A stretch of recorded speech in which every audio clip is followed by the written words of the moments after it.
Hala na yan.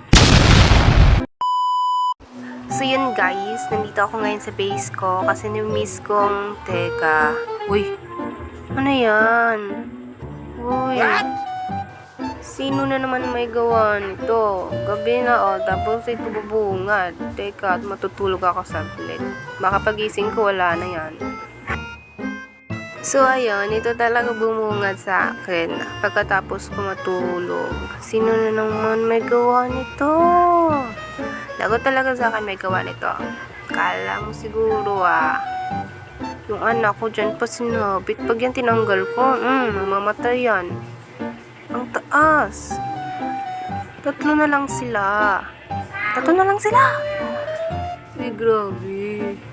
Grabe to. A few inches later. Check natin. Uy, teka.